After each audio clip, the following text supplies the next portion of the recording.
Bonjour et bienvenue sur la chaîne YouTube du groupe IGF. Nouvelle vidéo sur les bases de données de façon à voir comment effectuer des requêtes sur Access qui sont sous-tendues par SQL, le Structured Query Language, mais que l'on va pouvoir réaliser grâce à une interface graphique permettant de pouvoir réaliser des requêtes sans saisir le moindre code SQL. Alors pour illustrer cette chose-là, nous allons utiliser cette base de données que j'avais créée il y a quelque temps pour un sujet d'examen.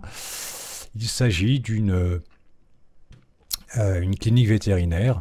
Donc on a une table qui liste les maladies, une table consultation donc qui concerne une maladie, un patient bien sûr. Ce patient est d'une race donnée, il s'agit d'un animal, et puis il est d'une famille donnée avec évidemment un nom de propriétaire, une adresse de proprio, etc. Et puis cette consultation va pouvoir donner lieu à des analyses qui vont être effectuées à une date de réalisation donnée, donc table de concaténation entre consultation et analyse ici, dans ce modèle logique des données que vous voyez à l'écran. Alors, les tables ont été bien remplies. Vous voyez qu'ici, on a les analyses qui peuvent être réalisées sur les animaux. On va la fermer. Qu'est-ce qu'on a d'autre? Les analyses, les maladies, bien sûr. Bon, voilà, on va pas tout voir, mais bon, les tables ont été évidemment remplies, sinon vous ne pouvez pas faire de requêtes sur les tables. Ça va de soi. Si elles sont vides, forcément, vous n'aurez aucun résultat. Alors, comment fait-on une requête sur Access? Eh bien, on va d'en créer, comme si on voulait créer une table, on l'a déjà vu. Et dans créer, eh bien, on a ici soit l'assistant requête, mais création de requête est déjà assez simple pour ne pas avoir besoin d'un assistant, donc on va prendre ça. Ici, je vais pouvoir indiquer à Access quelles sont les tables que je souhaite utiliser. Donc je voudrais savoir qui a consulté. Donc je vais demander à avoir la table patient. Je viens de double-cliquer sur elle. Je vais prendre consultation. Voilà. Et je vais fermer. Je vais me remonter cette partie-là pour que vous voyez mieux ce qui se passe. Donc ici, vous avez donc la table patient qu'on va essayer. Alors du coup, j'ai trop agrandi là. Hop. La table patient qui est ici, et puis la table consultation qui est là. Et je voudrais savoir qui a consulté dernièrement à la clinique.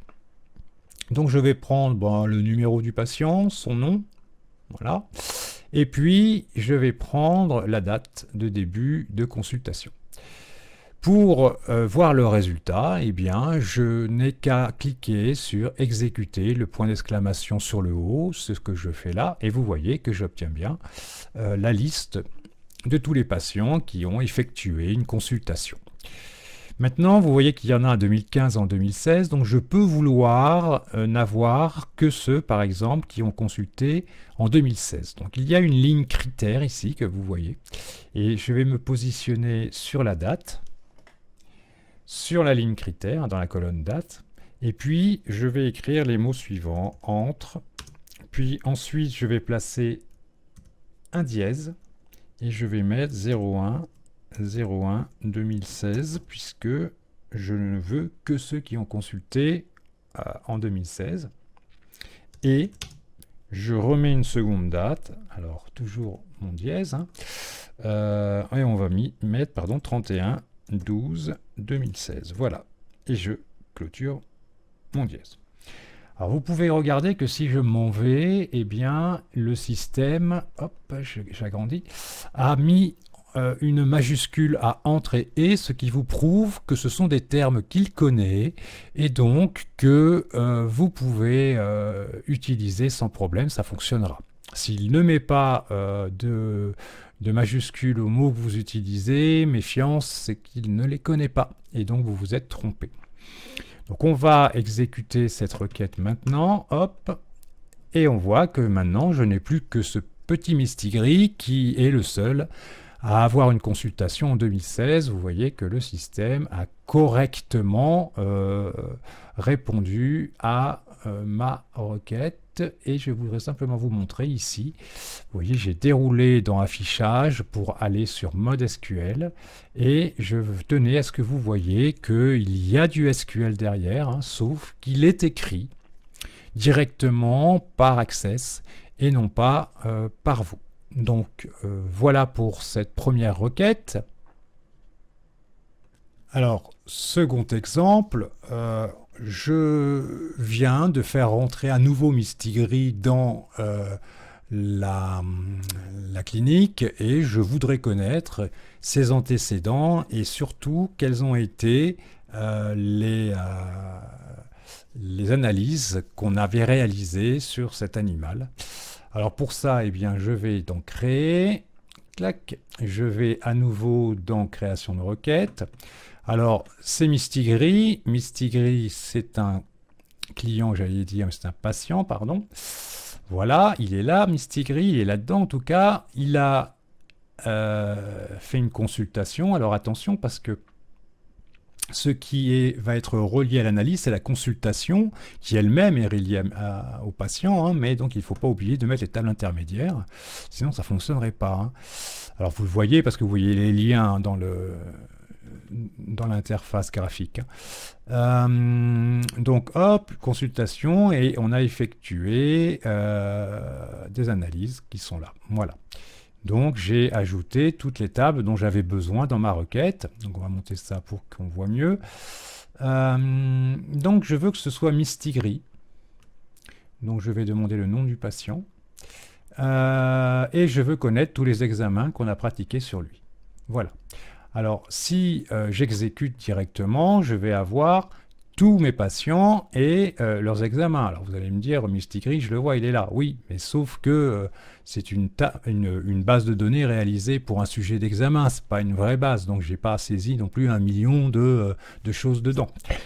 Par conséquent, hop, dans la réalité, Mistigri, il serait noyé dans pas mal de choses. Donc, comment en avoir que Mistigri? Eh bien, comme tout à l'heure, je me positionne sur critères. J'écris le nom de l'animal, Mistigri, ici. Remarquez que si je m'en vais, il l'a mis entre guillemets. Hein. C'est normal, c'est considéré comme du texte. Et souvenez-vous, pour ceux qui ont vu SQL, eh bien, le texte est placé entre guillemets. Pour ceux qui n'ont pas vu SQL, bon, c'est très souvent le cas dans le tableur Excel, par exemple, lorsque vous voulez insérer du texte dans une cellule, vous mettez entre guillemets, donc c'est une convention hein, qui est respectée également ici. Et maintenant, si j'exécute, eh bien, vous voyez que je n'ai plus que Mistigri et les examens qui ont été pratiqués sur l'animal. Alors, dernier exemple, une requête permettant de savoir combien un propriétaire de patient doit régler puisque son animal est guéri. Donc je vais sur créer, création de requête comme tout à l'heure. Donc là, je vais devoir prendre mon patient, effectuer, consultation, analyse. Alors pourquoi analyse? C'est des analyses qu'on paye et vous voyez que les tarifs sont ici dans la table analyse. Ok, donc j'ai mes tables en place, je remonte comme d'habitude ça pour que vous voyez mieux. Alors on va juste faire un peu le ménage, voilà. Alors ça n'empêche pas de faire la requête hein, si on ne fait pas le ménage, mais bon, c'est pour que vous compreniez mieux. Donc le patient, c'est Titouf, et Titouf, c'est son nom, voilà. Il l'a consulté et je veux les dates de consultation, puis je vais demander les tarifs. Voilà. Sauf que les tarifs, si j'exécute, vous voyez que ça me donne tous les tarifs. Moi, je veux la somme des tarifs que doit payer Titouf qui est ici. J'ai également mis Mistigri là, puisque je n'ai pas mis de critères sur le nom. Alors, comment faire pour faire la somme des tarifs que doit, comment il s'appelle, Titouf? Eh bien, je vais cliquer ici, vous voyez, sur le sigma, là, ici, qui est signifié par Toto. Et j'obtiens, vous voyez, une nouvelle ligne. Alors, vous n'avez peut-être pas vu, mais cette ligne opération n'était pas là auparavant. Elle vient d'apparaître. Et elle va regrouper tous les champs, sauf si je lui indique de faire autre chose. Au lieu de faire ce regroupement, eh bien, dans tarif, je vais lui demander de m'en faire la somme. Vous voyez, somme tarif. Très bien. Et puis, je veux que ce soit Titouf. Donc, dans critères du nom patient, j'écris Titouf. Voilà. J'exécute. Et vous voyez que maintenant, alors j'en ai 2 lignes puisqu'il a eu 2 consultations différentes. Hein, donc pour chacune des consultations, celle du 1er janvier et celle du 3 février, j'obtiens les montants à régler par Titouf. Je retourne dans ma création. Si je voulais au contraire Mistigris, eh bien j'écrirai Mistigris ici.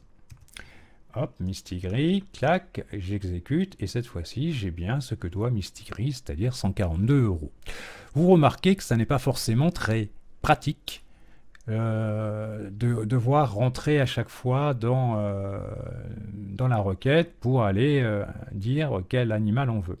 Alors ce qu'on fait dans ces cas-là, alors je vais effacer, voilà, sur le critère du nom du patient, c'est-à-dire c'est lui qui va changer à chaque fois que je vais faire une recherche différente, je vais mettre des crochets, alors Alt-GR 5, et entre guillemets j'écris quel patient. Hop.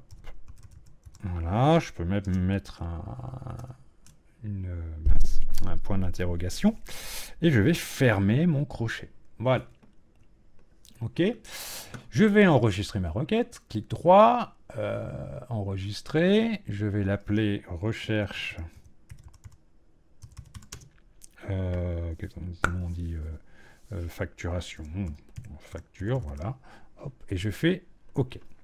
Je la ferme, hop, et vous voyez que dans mon espace des requêtes, j'ai les 3 requêtes que j'ai préalablement créées et j'ai recherche facture. Et bien ici, je double-clique dessus et vous voyez que il m'ouvre une fenêtre de paramètres qui va me permettre de saisir le nom du client, du patient, pardon, Mistigris.